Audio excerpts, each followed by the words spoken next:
Bu. Waalaikumsalam. Mohon maaf ya, saya mengganggu waktunya. Ya. Ya, ada beberapa pertanyaan yang akan saya ajukan ke Ibu. Yang pertama, sejak kapan Ibu mengajar di SDN Cihelang? Saya mengajar di SD Cihelang itu sejak tahun 2019 di awal di bulan Maret. Berarti udah 6 tahun ya? Ya, sudah 6 tahun. 7 tahun? 6 tahun ya. 6 tahun. Sebelumnya Ibu pernah mengajar di sekolah lain sebelum kesini? Sebelumnya saya pernah menghonor di sekolah swasta selama 1 tahun. Di sekolah mana itu, Bu? Di SD Al-Mabrur. Oh, di swasta elit ya? Ya. Alhamdulillah.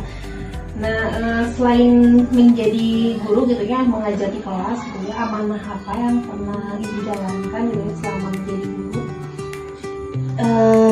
Di tahun 2023 itu saya dapat amanat untuk menjadi bendahara sekolah. Kemudian di tahun 2023 juga kebetulan dari pemilihan itu saya menjadi ketua KKG Gugus. Mungkin itu ya di luarnya selain mengajar.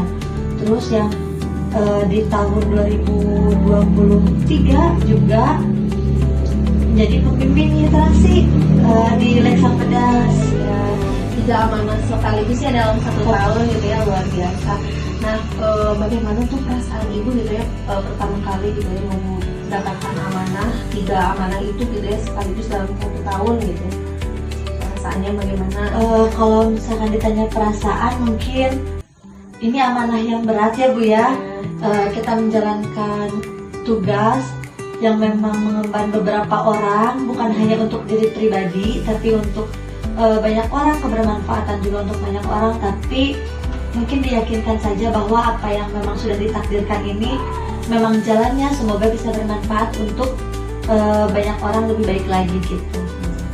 Tentunya Bu ya, setiap amanah pasti akan ada tantangannya gitu ya, rintangannya gitu, ujiannya.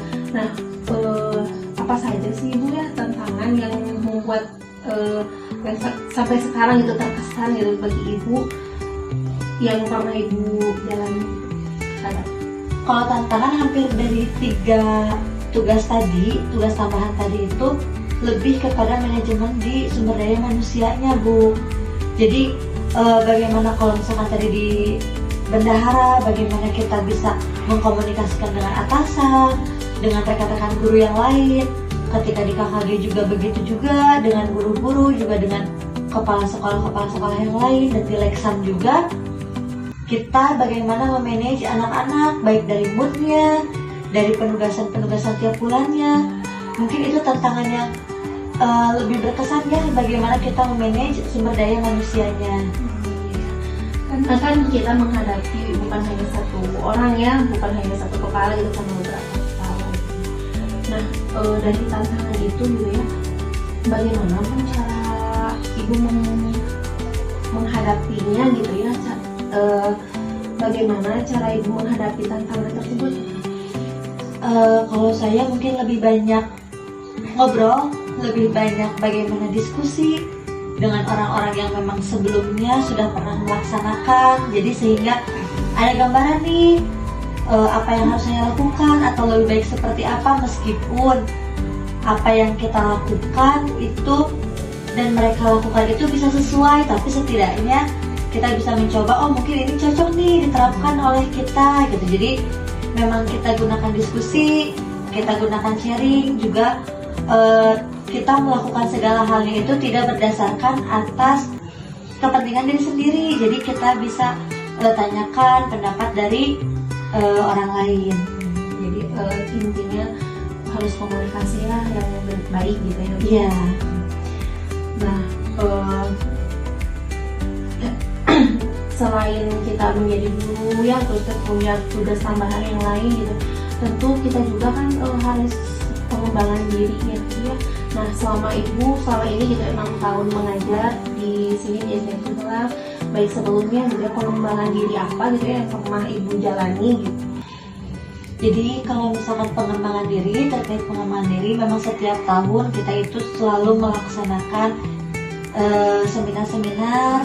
kita selalu mengikuti kegiatan-kegiatan workshop, seminar-seminar baik di dalam kegiatan pendidikan di kecamatan, dari gugus, maupun dari sekolah juga. Kalau misalkan ada kegiatan pengembangan diri lain yang diadakan oleh pemerintah, seperti di tahun 2024 ya, di 2024 itu saya mengikuti kegiatan guru penggerak, sehingga ya adalah untuk beberapa pengembangan diri di setiap tahunnya kita lakukan, kita ikuti.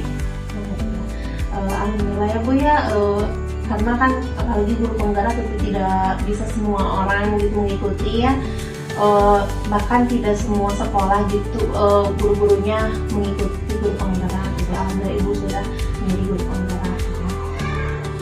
Mungkin ada pesan dan kesan Bu untuk anak-anak gitu ya, bagaimana anak-anak kalau mau jadi guru harus jadi guru yang seperti apa gitu. Kalau misalkan jadi guru, ini harapan mungkin saya juga masih banyak belajar dan harus belajar lagi. Tapi untuk anak-anak harapannya kalau misalkan mau jadi guru yang baik, yang bijak, yang memang bisa mengemban amanah sesuai dengan tugas fungsinya sebagai guru, bisa menjaga marwah diri juga marwah instansi.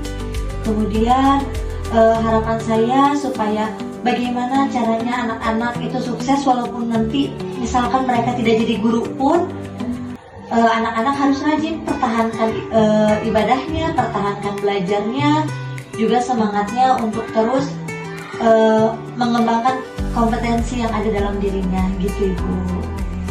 Luar biasa ya Bu ya, terima kasih atas bantuannya dan